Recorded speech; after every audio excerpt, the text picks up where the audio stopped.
Cassava sweet potato intercropping. Video 10. Hi, my name is Mariam. Welcome to our Kilimo instructional videos.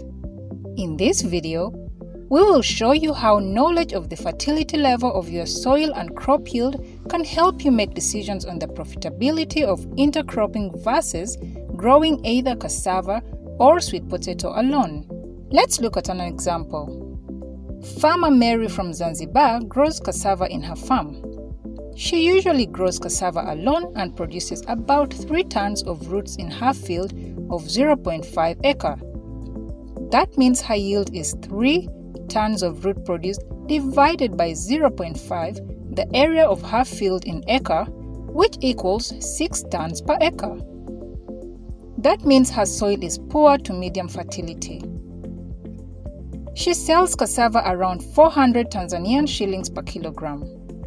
That means her crop value will be about 3 tons, the tons of roots from her field of 0.5 acre, times 1,000, because 1 ton equals 1,000 kilograms, times 400, the cassava root price in shillings per kilogram. That equals 1.2 million shillings. Mary learned recently about the possibility to grow sweet potato either alone or as an intercrop with cassava. Sweet potato sells at an attractive price of 500 shillings per kilogram in her area. Since her field is of poor to medium fertility, her yield will be about 4 tons per acre if she would grow sweet potato alone. So, she can expect to produce about 2 tons of sweet potato in her field of 0.5 acre. Her expected crop value is then 2, the expected tons of sweet potato produced in her field, times 1,000 times 500. That is 1 million shilling.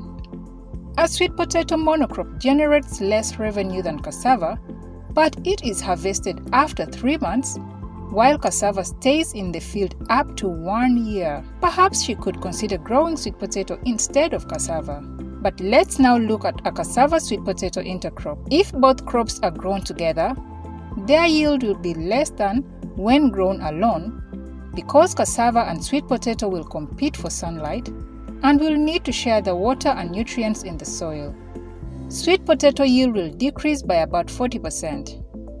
That means that the production will go down by 40 divided by 100 times 2, the expected production of a sweet potato monocrop in her field of 0.5 acre.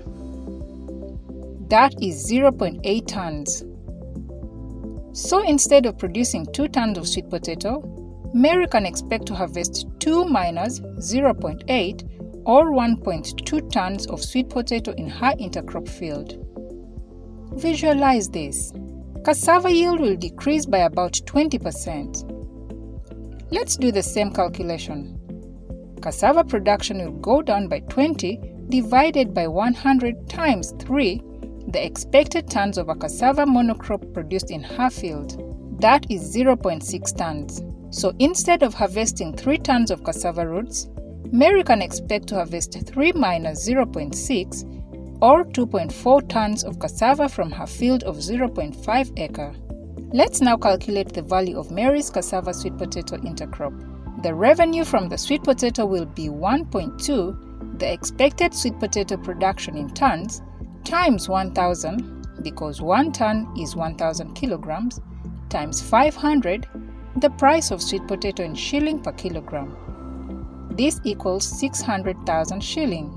In addition, she will have revenue from her cassava crop. 2.4, the expected cassava production, times 1,000, times 400, the price of cassava, which equals 960,000 shilling. In total, the cassava sweet potato will generate a revenue of 600,000 plus 960,000, which equals to 1,560,000 shilling.